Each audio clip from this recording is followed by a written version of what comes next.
Don't touch Murdabad! Anything to Murdabad! Party जिनके Alai UPPL था,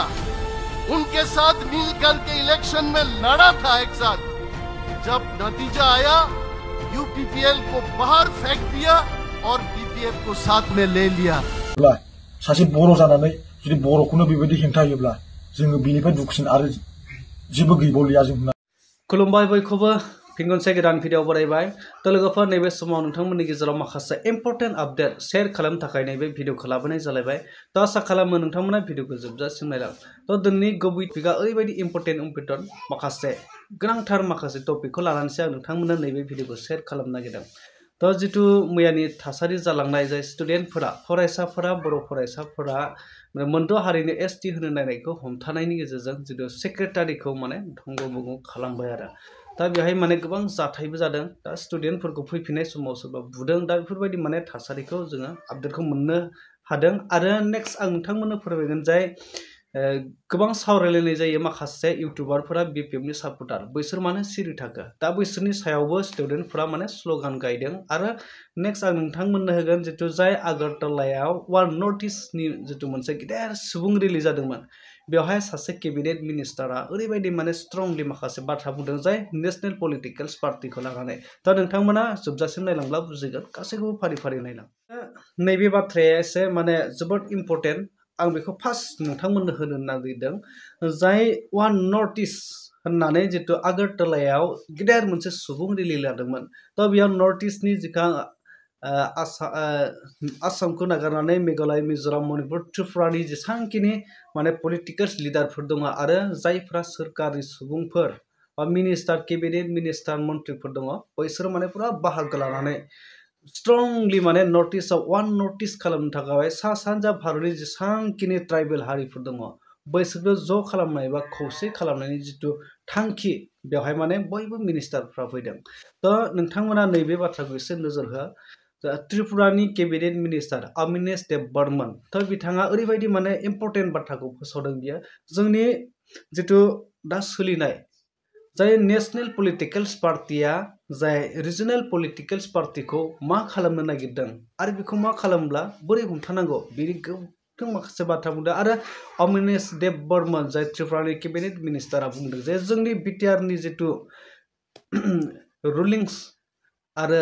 जोंनि बिटिसिनि जितु रिजनेल पलिटिकेल आरो नेशनेल पलिटिकेल हाबनायनि जितु खोथा, थांनाय समाव जितु प्रमद बर' सालायनाय इउपिपिएल आरो दानि बिपिएफ नैबे बाथ्राखौ लानानै बिथाङा मा बुंदों एसे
Kashim Murdabad!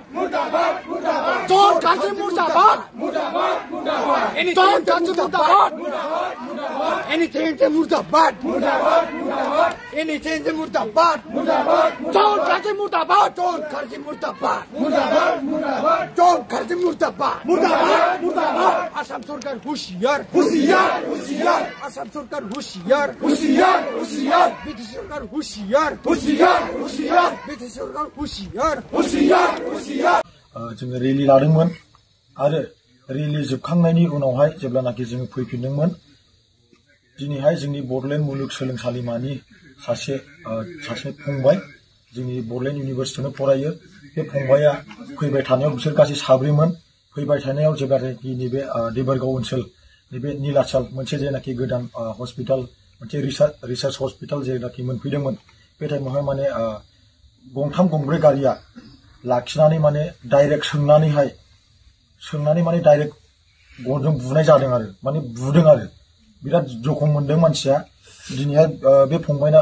बिखायावहाय बुनायनि मोनसे दागो गोजा आरो बेजों लोगोसे आथिङावबो बिराद दागो गोजा आरो जों माने दुखु मोननाया बेनो आरो दिनैहाय जोङो नैबे बिदि हारिनि थाखाय ओंखारनायावबो जोंनि बर' मानसियानो जुदि जोंखौ बिदि हेंथा होयोब्ला जोङो फिउचारखौ जों नाहरबा जोङो माने गोसोम नुहुरो आरो जोङो ब्लेक होननानै जों साननांगोन आरो जोङो फिउचारखौ दिनै बेखौनो बुंगोन आङो दिनैहाय जे जोङो बिराद दुखु मोनदों जोङो एसे जोङो दिनैहाय जोङो हारिनि थाखाय जोङो नाजागासिनो दङ नाथाय जोंनि हारिनि मानसिफ्रानो दिनैहाय माबा माबि पलिटिकेल पार्टिनि माबा माबि लानानैहाय दिनैहाय बुंनानै जोंखौहाय आलादा खालामगासिनो दं दिनै आङो मोनसे खोथाखौ बुंगोन जेनाखि जोंहा दिनैहाय रेलि जादोंमोन बे रेलियाव आङो इभेन जायनाखि बनसुनिबो दंमोन दिनै एबसुनिबो दंमोन दिनैहाय बिएससिनिबो दंमोन आं बिथांमोनखौबो आं बुंदों जायफ्रा माने आलदा अर्गानाइजेसन जायफ्रा दंमोन जायफ्रा लिड लायो प्रेसिडेन्ट बा जज आं बिसोरखौबो आं बुंदों नोंथांमोनाबो नोंसिनि अर्गानाइजेसननि फ्लेगखौ लानानै नोंसोरो ज' जानानै जों बे रेलिखौ जों लागोन आरो जोङो बेल' नङा जोङो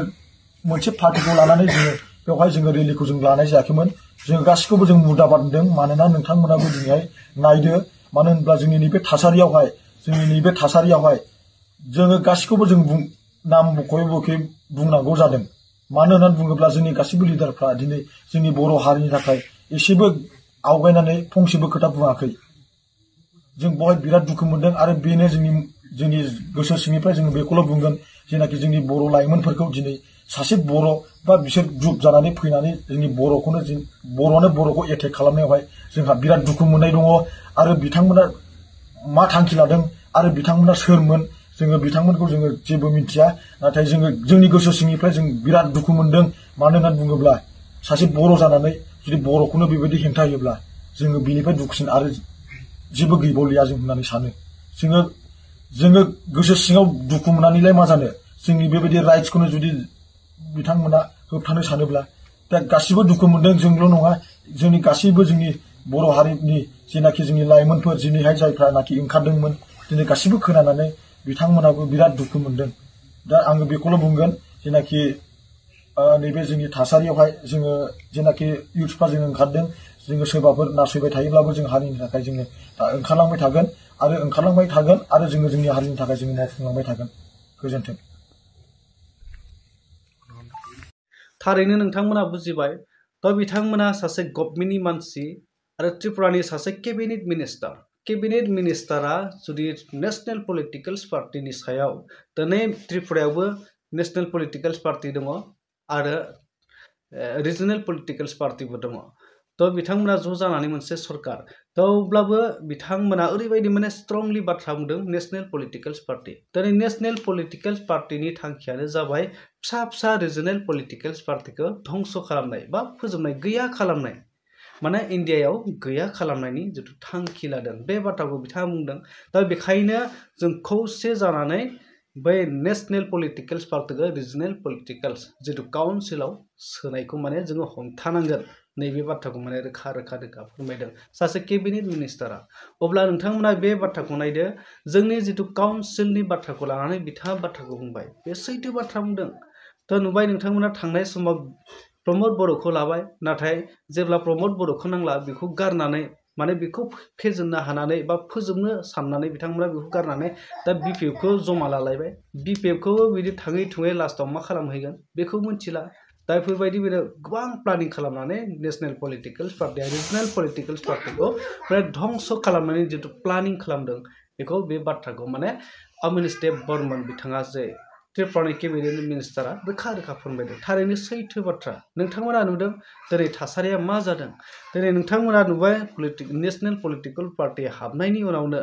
जोंनि जितु काउन्सिलनि गोहो बे माने गैया जालांगासिनो गासैबो नेशनेल पलिटिकल पार्टीनि जितु सायाव सोनारनानै गासैबो खामानिखौ मावो दिनै हाग्रामा मलिर सार बिथाङा हारसिं सरकार दानो हानायनि जितु केपासिटी दंमोन थेवब्लाबो बिथाङा जेसांखिनि डेभेलपमेन्ट खामानि बा काउन्सिलनि जितु खामानि मावनो गोनांब्ला CM मामाजों बा माने स्टेट गभर्नमेन्टजों बिथाङा सावरायग्रोनो जायो बा स्टेट गभर्नमेन्टनि पारमिसन लानो गोनां जायो दा बेफोरबायदि अबस्थाया जाबाय थ' मैयानि जाथाया थारैनो नुबाय नोंथांमोना फरायसाफोरा मा बुंदों बे जोबोद दुखुनांथावना थ' दिनै बेसेबांखिनि अबस्थाया मानो थाखाय जानो गोनां जाखो थ' बे जाहैबाय जोंनि बर'नि लिडारफोरनि दैदेनगिरि जितु दुरबलता रुलिंस गभर्नमेन्ट थासेयावबो जोंनि दुरबलतायानो जोंनि जितु गोहोम जोंनि फरायसाफोरनि गोहोमखौ माने बांहोदों बा जोंनि फरायसाफोरनि भबिष्यत इयुन लाइफखौ माने धंस खालामनायनि जितु षड़यन्त्र गभर्नमेन्टनि बे जाथायनि थाखायनो थासारिया जानो गोनां जादों दिनै गोबां बाथ्रा बुंदों BTC सेक्रेटारियेटआ जोंनि सम्पदमोन नाथाय सम्पदाव दिनै मानो थाखाय बेबायदि जानो हागौ जुदि थारैनो सम्पदमोनब्ला दिनै फरायसाफोरखौ मानो हमथानो हायासै मानो बुजायनो हायासै गथ'फोरखौ दा बे बाथ्राया माने गोबां दा नोंथांमोना बिनि सायाव मा फोरमायनो सानो मा बुजिनो सानो नोंथांमोना कमेन्ट सेक्सनाव थांनानै कमेन्ट खालामना फोरमायदो लोगोफोर थ' नेक्स्ट आपडेट नोंथांमोना होनो नाजागोन दा बेनोसै टाटा बाय बाय